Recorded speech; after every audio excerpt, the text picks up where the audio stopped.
Hello friends, this is Rachna Rawat and welcome to my channel Let's Go। तो आज मैं यहाँ आपके सामने प्रैक्टिस सीरीज में प्रीवियस ईयर क्वेश्चन पेपर जो कि मैंने सीडीपी का लिया हुआ है, ठीक है, सेकंड पेपर बीटेक का सेकंड पेपर लेकर आई, ठीक है। तो चलिए वन बाय वन क्वेश्चंस को डिस्कस करते हैं। सीडीपी का चाइल्ड डेवलपमेंट एंड पेडागॉजी का क्वेश्चन पेपर, ठीक है। फर्स्ट क्वेश्चन है, दृश्य बिंब एवं प्रतिरूप निर्माण का कौशल कहलाता है। The skill in forming visual image and pattern is called as first है देशिक बुद्धि, जिसे हम स्थानिक बुद्धि भी कहते हैं, बी है तार्किक बुद्धि, सी है गतिबोध बुद्धि या डी है अंतर्वैयक्तिक बुद्धि। तो कौन सी आती है ये?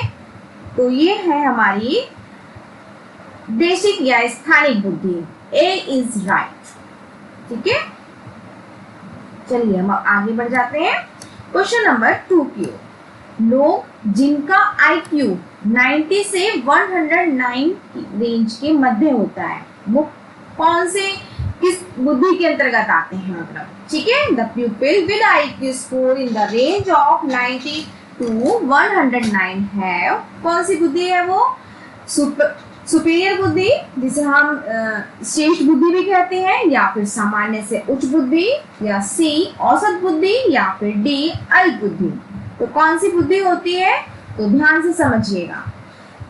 सबसे पहले हम जानेंगे जड़ बुद्धि किसे कहते हैं। जड़ बुद्धि उसे कहते हैं जिसकी IQ जो वैल्यू होती है वो 25 से कम होती है, ठीक है। उसके बाद हम ऊपर आते हैं मूढ़ बुद्धि पर, जो कि 25 से 25 से 49 तक की होती है, ठीक है। फिर हम थोड़ा और ऊपर आएंगे जिसे हम मूर्ख बालक के नाम से कहते हैं, जिसकी बुद्धि 50 से 69 के बीच में होती है, ठीक है।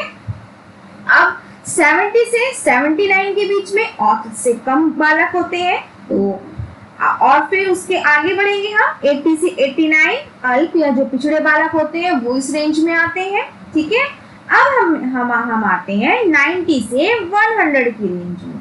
तो 90 से 100 की रेंज जो आती है वो सामान्य बुद्धि वाले बालक जो होते हैं ना, सामान्य या औसत से कम, ठीक है। औसत बुद्धि वाले जो बालक होते हैं वो जो होते हैं वो 90 से 109 की रेंज में आते हैं, ठीक है।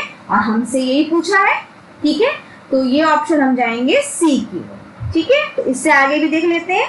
अगर 109 से आगे क्या होता है? 110 से 119 तक आते हैं तो औसत से अधिक चली जाती है बुद्धि, ठीक है ना, IQ जिसकी। अब इससे ऊपर आते हैं 120 से 129, वो हो जाता है तीव्र या श्रेष्ठ बुद्धि की, ठीक है। 130 से 139 प्रखर या अति श्रेष्ठ बुद्धि आ जाती है। और जो सबसे ज्यादा प्रतिभाशाली बालक होते हैं उनकी जो IQ होती है 140 या उससे ऊपर होती है, ठीक है। तो ये हमारा जो IQ का टर्मेन जी ने इसको इस तरीके से क्लासिफाइड किया था, ये मैंने आपको सब बताया हुआ है। तो इस तरीके से हमारा जो पूछा है, इस रिलेटेड काफी पूछा जाता है कि इतने से इतने IQ अगर बालक है तो उसकी बुद्धि कैसी होगी, तो ये आप अच्छे से करके जाइएगा। हमें तो सिर्फ ये पूछा है इस क्वेश्चन में 90 से 109, तो वो आ जाएगा औसत बुद्धि होती है, ठीक है। उस बालक की कैसी होती है बुद्धि? औसत बुद्धि होती है। अब हम आगे बढ़ जाएंगे क्वेश्चन नंबर 3 की ओर। क्वेश्चन नंबर 3 क्या कहता है? सामयिक बुद्धि अनेक कौशलों का एक समुच्चय है जिसके अंतर्गत आता है फर्स्ट परिशुद्ध मूल्यांकन, सेकंड प्रकटीकरण, थर्ड संवेगों का नियम। तो कौन सी है? Emotional intelligence is a set of skill that underline, ये आ जाता है ना आपका परिशुद्ध मूल्यांकन के अंतर्गत भी आ जाता है, प्रकटीकरण जिसे एक्सप्रेशन भी कहते हैं, और थर्ड है संवेगों का नियमन, रेगुलेशन भी कहते हैं। तो हम ये तीनों के अंतर्गत आ रहे हैं, तो हम जाएंगे सी ऑप्शन की ओर, ठीक है। 1 2 3 तीनों ही ऑप्शन में होगा। अब हम आगे बढ़ जाएंगे क्वेश्चन नंबर 4 की ओर। क्वेश्चन नंबर 4 में स्टेटमेंट दिया हुआ है, कुछ पढ़ते हैं इसको। शोध अध्ययनों द्वारा यह पुष्ट किया गया कि टीवी के कार्यक्रम आकर्षक होते हैं, इसलिए बच्चे अपना बहुत अधिक समय उन्हें देखने में व्यतीत करते हैं। ये एक स्टेटमेंट दिया है, ठीक है। अब इसका इफेक्ट क्या पड़ रहा है, देखो, यह उनकी पढ़ने लिखने की आदत तथा बाह्य गतिविधियों में कमी लाता है, जैसे खेलना और कूदना। तो ये कथन क्या है, देखिए ये दोनों ही जो कथन है आपके नजर से, ये दोनों कथन बताइए क्या हो सकते हैं। ये दोनों ही कथन, देखिए ये दोनों कथन जो है वो सत्य हैं। टीवी देखने से हमें क्या होता है, हमें समय ही तो वेस्ट हो रहा है हमारा, ठीक है, समय वेस्ट हो रहा है, ऊपर से हमारी जो फिजिकल एक्टिविटी है वो भी, बाहर की जो एक्टिविटी है, बाहर खेलना कूदना, वो भी बंद हो रहा है। तो दोनों ही चीजें जो है प्रभावित हो रही हैं। तो हम जाएंगे फर्स्ट ऑप्शन की ओर, कथन और प्रभाव दोनों ही बातें ये सत्य हैं। फर्स्ट आंसर इज राइट, ठीक है। अब हम आगे बढ़ जाएंगे क्वेश्चन नंबर 5 की ओर। क्वेश्चन नंबर 5 क्या कहता है, स्वस्थ व्यक्ति कौन है। Who is healthy person? वह जो अपनी भावनाओं और सीमाओं व स्वयं के प्रति जागरूक है, या फिर सेकेंड स्वयं को स्वीकार करता है, या फिर थर्ड जो अतीत में नहीं जीता है और भविष्य को लेकर परेशान नहीं होता है। तो कौन सा है, देखिए वह जो अपनी भावनाओं और सीमाओं व स्वयं के प्रति जागरूक है, ठीक है, वो भी बात ठीक है, वो भी इंसान स्वस्थ है, ठीक है, एक्टिव है हर चीज में, स्वयं को स्वीकार करता है, एक्सेप्ट हिमसेल्फ, वो जैसा है वो खुद को स्वीकार कर रहा है, और जो अतीत में नहीं जीता, मतलब पास्ट में ना जीकर अपने भविष्य में के लिए भी परेशान नहीं होता, मतलब इन प्रेजेंट टाइम में जीता है, वो व्यक्ति हमेशा हेल्दी है। तो हम जाएंगे बी ऑप्शन की ओर। 1 2 3 तीनों ही ऑप्शन राइट हो जाते हैं, ठीक है। अब हम आगे बढ़ जाते हैं क्वेश्चन नंबर 6 की ओर। संज्ञानात्मक कौशल क्या है, ठीक है। फर्स्ट है संवेगों को नियंत्रित करने का कौशल, बी है दूसरों की सहायता करने की इच्छा शक्ति, सी है आलोचनात्मक चिंतन में स्निग्धता, या फिर डी है सुनने की क्षमता एवं तदनुरूप। तो क्या है ये है हमारी क्रिटिकल थिंकिंग है। संज्ञानात्मक कौशल क्या है, आलोचनात्मक चिंतन में संलिप्तता, engage in critical thinking. C answer is right हो जाता है, ठीक है। अब हम आगे बढ़ जाएंगे क्वेश्चन नंबर 7 की ओर। क्वेश्चन नंबर 7 क्या कहता है, स्तंभ ए का मिलान स्तंभ बी से कीजिए, ठीक है। फर्स्ट है शारीरिक विकास, मानसिक विकास, नैतिक विकास और सामाजिक विकास। तो बी से हमें मिलाना है, इसमें नैतिक कहानियां, खेल एवं व्यायाम, भाषा, गणित और समूह कार्य। तो ये चला जाता है, देखिएगा जो नैतिक कहानियां हैं वो जाते हैं आपके नैतिक विकास की ओर, ठीक है, विकास होता है हमारा। इसमें हमें जो दिखाई दे रहा है उसके अकॉर्डिंग हमारा जो ऑप्शन जाता है वो ए की ओर जा रहा है। बी जो है खेल एवं व्यायाम, खेल एवं व्यायाम किसकी ओर जा रहा है, फर्स्ट ऊपर देखिएगा शारीरिक विकास हो रहा है उससे, ठीक है। और सी जाता है हमारा भाषा और गणित, वो जाता है हमारे मानसिक विकास की ओर, ठीक है। और डी है हमारा समूह कार्य, वो जाता है हमारा सामाजिक विकास की ओर। तो हम ए ऑप्शन, हमें इसमें मैच मिल रहा है, तो ए ऑप्शन इज राइट हो जाता है, ठीक है। नेक्स्ट बढ़ते हैं हम आगे क्वेश्चन नंबर 8 की ओर। क्वेश्चन नंबर 8 क्या कहता है, मानव व्यवहार संज्ञानात्मक व्यवहारात्मक तथा पर्यावरणीय निर्धारकों के बीच सतत अंतःक्रिया का प्रतिफल होता है। यह किस मनोवैज्ञानिक द्वारा सीखने के सिद्धांत में स्पष्ट किया गया, ठीक है। तो ये फैक्चुअल सा क्वेश्चन है, जैसे कि तो ये किया था हमारे अल्बर्ट बंडूरा जी, ठीक है। C option is right. Next question बढ़ते हैं हम क्वेश्चन नंबर 9। बच्चों को जो कुछ सिखाया जाए उसकी आवृत्ति की जाए, उसे दोहराया जाए, ठीक है। तो सिखा रहे हैं, उसको बार बार आवृत्ति की जा रही है, उसे दोहराया जा रहा है और समय समय पर उसका उपयोग भी किया जा रहा है। यह थॉर्नडाइक के कौन से नियम से प्रभावित है, ठीक है। ये तीनों ही नियम दिए थे, प्रभाव का नियम, अभ्यास का नियम, तत्परता का नियम, थॉर्नडाइक ने। तो ये किस नियम के अंतर्गत आ रही है ये बात, तो ये आ रही है हमारी अभ्यास के नियम की ओर। B answer is right, law exercise. Next हम आगे बढ़ जाएंगे क्वेश्चन नंबर 10 की ओर। स्मृति स्वर के सीखने में अंतर्निहित 4 प्रक्रियाओं का क्रम है, the sequence of 4 processes involve of memory level learning is.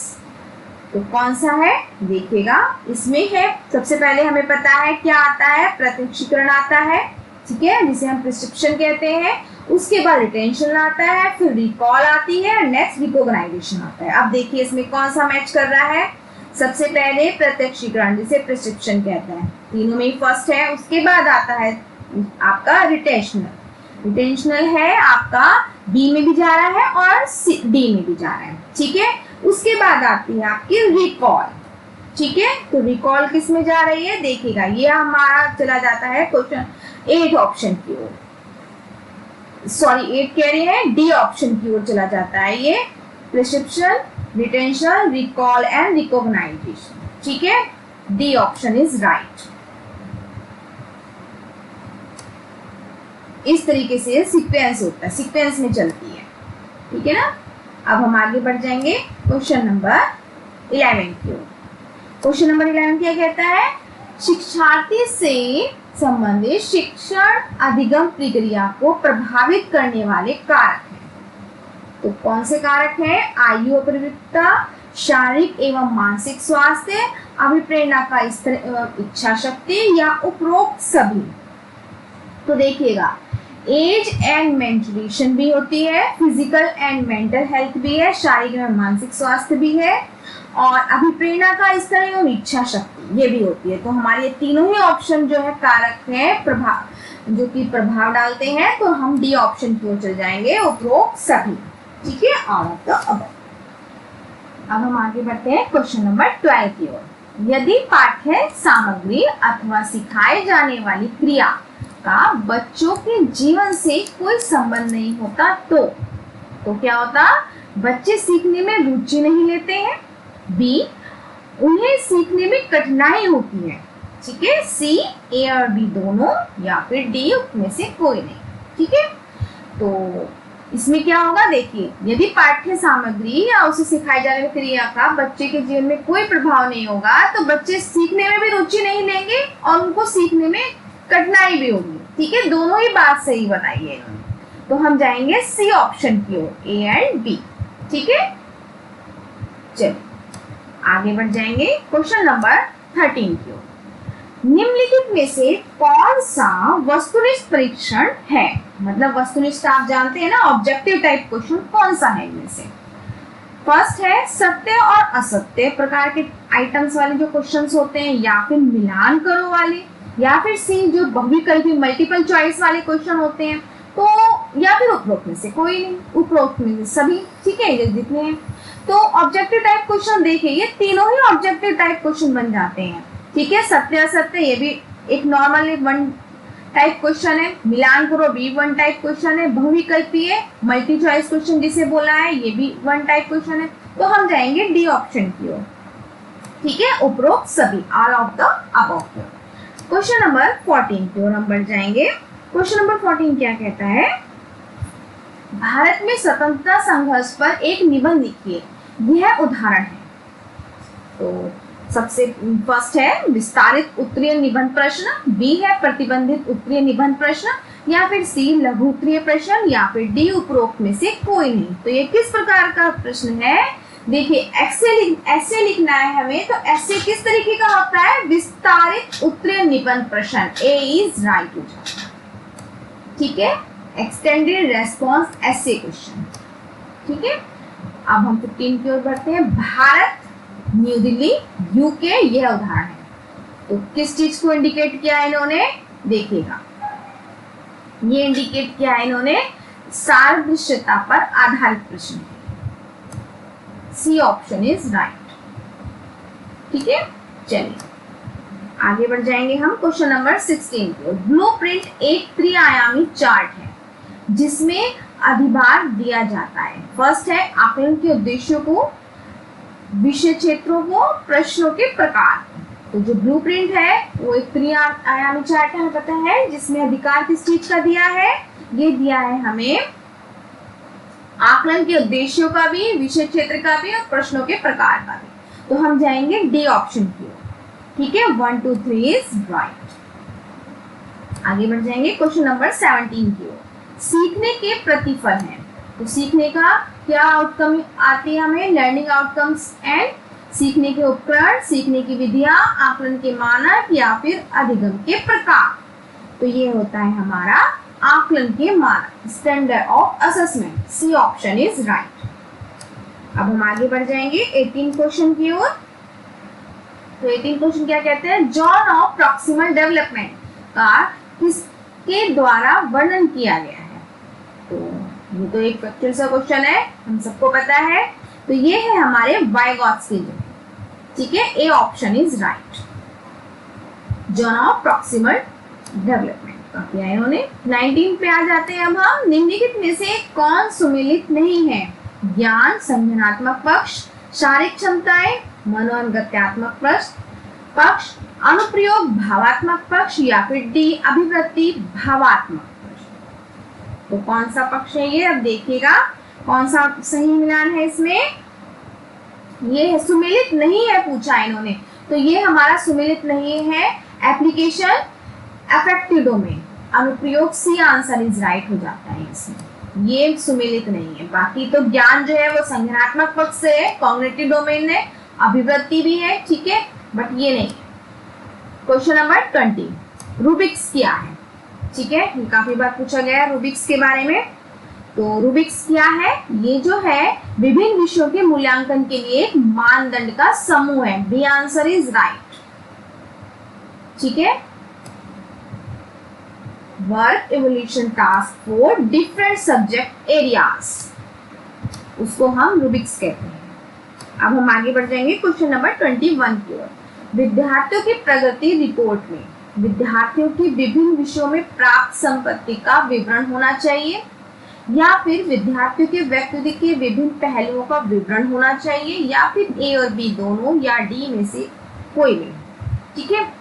तो देखिए प्रगति रिपोर्ट में हमें किस चीज, विभिन्न विषयों में प्राप्त सभी विषय उसका विवरण होना चाहिए, ये बात भी ठीक है, ठीक है। और उसके व्यक्तित्व के विभिन्न पहलुओं का भी विवरण होना चाहिए, ठीक है। एक तरीके से जैसे हम टीचर्स लोग हम लोग पोर्टफोलियो बनाते हैं, उसमें हमारी सारी रिपोर्ट्स होती हैं, हमारी एक्टिविटी की भी और हमारे सब्जेक्ट्स वाइज की भी, तो सभी रिपोर्ट्स होनी चाहिए। तो हम जाएंगे सी ऑप्शन की ओर, ए एंड बी राइट। अब हम आगे बढ़ जाएंगे क्वेश्चन नंबर 22 की ओर। 22 क्या कहता है, सृजनवादी दृष्टिकोण से सीखना क्या है। What is the constructive view of learning? सीखना एक सक्रिय ग्रहणशील प्रक्रिया नहीं है। बी, विद्यार्थियों को हमेशा पाठ्य पुस्तक से सीखने के लिए मार्गदर्शन एवं सहायता की आवश्यकता होती है। या फिर सी, सीखना एक सक्रिय एवं अर्थपूर्ण प्रक्रिया है। या फिर डी, सीखना आत्म केंद्रित प्रक्रिया है। तो ये सीखना क्या है सृजनवादी दृष्टिकोण से, तो ये है हमारा सीखना एक एक्टिव और कैसी है, मीनिंगफुल प्रोसेस है। सी आंसर इज राइट, ठीक है। जिसमें एक्टिवनेस की बात हो जाए, मीनिंगफुल की बात हो जाए, वो आंसर जो है हमेशा राइट हो जाता है। ये भी एक आंसर चेक करने का एक बहुत अच्छा तरीका है, ठीक है, राइट करने का। क्वेश्चन नंबर 23 की ओर आते हैं हम। निम्नलिखित में से कौन सी विशेषता मानसिक रूप से दिव्यांग बच्चों में सामान्य रूप से नहीं होती है, ठीक है। नहीं को देखते ही आप अंडरलाइन कर लीजिएगा, कौन सी नहीं होती है। तो ए है विलंबित प्रतिक्रिया, बी है सामाजिक बुद्धि में कमी, सी है विकासात्मक माइलस्टोन में विलंब, या फिर डी याद करने की क्षमता। तो कौन सी होती है इसमें से, ये होती है जो मानसिक पूछा है इन्होंने, मानसिक रूप से दिव्यांग बच्चे में क्या नहीं होती, याद करने की क्षमता, एबिलिटी टू रिमेम्बर, ठीक है। आगे बढ़ जाएंगे हम 24 की ओर। 24 क्या कहता है, इसमें भी कॉलम दिए हुए, कॉलम ए और कॉलम बी, ठीक है। इसको मैच करना है ठीक तरीके से। दृष्टि बाधिता, श्रवण बाधिता, अल्पदृष्टि और अधिगम अक्षम। ये में है flash card, talking book, sign language या मैग्नीफाइंग ग्लास। तो हम देखते हैं कौन सा सही हो जाता है इसमें हमारा। देखिएगा जो फ्लैश कार्ड हो जाता है, वो फ्लैश कार्ड जो जाता है आपके अधिगम अक्षर, ठीक है। और हमारा टॉकिंग बुक जाती है हमारी दृष्टिबाधिता पर, ठीक है। और हमारा जो नेक्स्ट है हमारा श्रवण बाधिता पे हमारी जाती है साइन लैंग्वेज, ठीक है। और थर्ड है अल्पदृष्टि जाती है आपकी मैग्नीफाइड ग्लास की, ठीक है। तो हम जाते हैं, देखिए हमारा कौन सा मैच कर रहा है, ऑप्शन नंबर सी मैच कर रहा है हमारा, A4 से, B1 से, C2 से एंड D3 से। Okay, C option is right, ठीक है। अब हम आगे बढ़ जाएंगे क्वेश्चन नंबर 25 की ओर। कक्षा कक्ष स्तर पर श्रवण बाधिता की पहचान की जा सकती है, ठीक है। Hearing impairment at classroom level can be identified through भाषा कौशल के अभाव द्वारा, पढ़ने और बोलने में विशिष्ट समस्या द्वारा, या बार बार दोहराने के लिए बोलना, या फिर फोर्थ आता है शिक्षक द्वारा ऑडियोमेट्रिक परीक्षण। तो किस तरीके से जाता है हमारा, ये जाता है देखिएगा भाषा कौशल के अभाव द्वारा भी हो जाएगा ये, ठीक है। सेकंड है पढ़ने और बोलने में विशिष्ट समस्या द्वारा, ठीक है, ये भी हो जाएगा। और बार बार दोहराने के लिए बोलना ये भी हो जाएगा। लेकिन ये हमारा जाता है ऑप्शन नंबर बी की ओर, फर्स्ट, सेकंड और 3 इज राइट। शिक्षक द्वारा ऑडियोमेट्रिक परीक्षण ये नहीं, ठीक है ना। अब हम आगे बढ़ जाएंगे क्वेश्चन नंबर 26। 26 क्या कहता है, डिस्ग्राफिया एक प्रकार की अधिगम अक्षमता है जिसका संबंध है। तो डिस्ग्राफिया किससे संबंधित है, ग्राफ से मतलब लिखना, तो लिखने की समस्या ग्राफिया से रिलेटेड है, तो सी ऑप्शन इज राइट हो जाएगा। गणना से संबंधित हमें पता है डिस्कैल्कुलिया होता है, ठीक है। लिखने से संबंधित पूछा है तो डिस्ग्राफिया है। अब हम आगे बढ़ जाएंगे क्वेश्चन नंबर 27 की ओर। 27 क्या कहता है, बहुसंवेदी उपागम का अर्थ है दृश्य श्रव्य माध्यम का प्रयोग, विभिन्न संवेदी माध्यमों का प्रयोग, स्पर्श माध्यम का प्रयोग, या फिर डी गति बोध माध्यम का प्रयोग। तो ये हमारा जाता है विभिन्न संवेदी माध्यमों का प्रयोग, use of several sense model, ठीक है ना।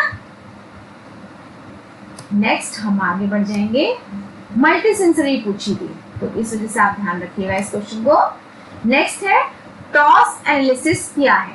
तो टॉस एनालिसिस क्या है, फर्स्ट है एक निर्णय लेना कि कौन सी विषय वस्तु पढ़ानी है और कौन सी नहीं, या फिर बी जटिल कार्य को छोटे प्राप्त करने योग्य चरणों में बांटना, एक छोटे काम जटिल काम को छोटे छोटे भागों में बांटना, ठीक है। या सी है ए और बी दोनों, या फिर डी है इनमें से कोई नहीं।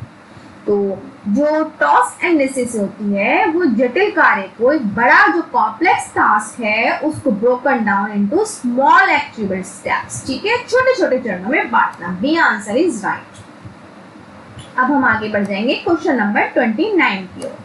29 क्या कहता है, एक अध्यापक के रूप में लड़कियों की सकारात्मक छवि को उजागर करने के लिए क्या करना चाहिए, ठीक है। लड़कियों की छवि को उजागर करना है तो हमें क्या करना चाहिए, अध्यापक के रूप में हमें उनकी क्षमताओं को उजागर करना, या फिर पुरुषों के कार्य अथवा महिलाओं के कार्य जैसा कोई विभाजन नहीं होना चाहिए, या फिर सी उन्हें स्वावलंबी बनने के लिए प्रोत्साहित किया जाए, या फिर डी उपरोक्त सभी।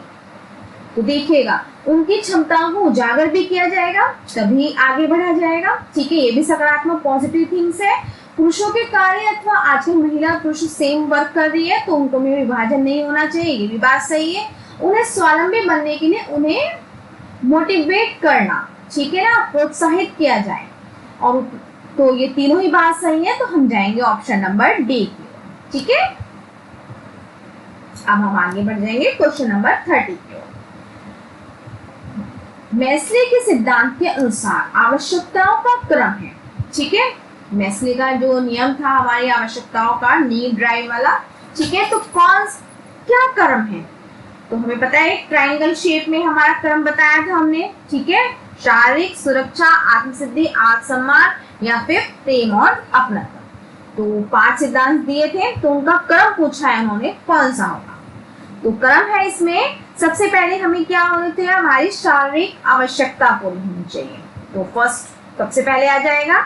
उसके बाद आएगा हमारा जब हमारी सारी आवश्यकताएं पूरी होंगी, जिसे हम रोटी मकान, ठीक है, शेल्टर से कहते हैं, तो वो होंगी उस सारी आवश्यकता। उसके बाद हमें सुरक्षा मिलनी चाहिए, ठीक है।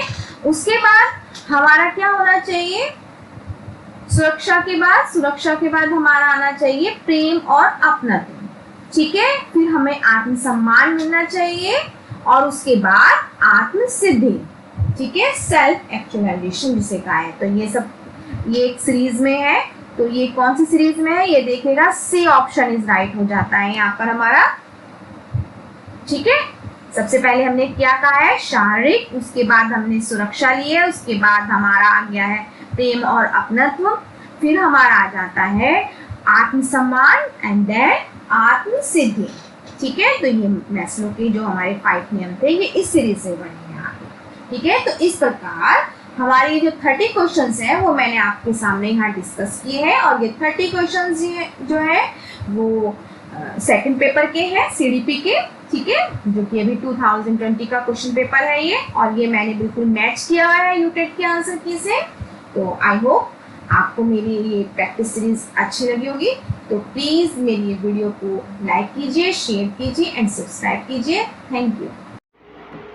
आई होप आपको मेरी ये वीडियो पसंद आई होगी, तो लाइक कीजिए, शेयर कीजिए और सब्सक्राइब कीजिए। Thank you.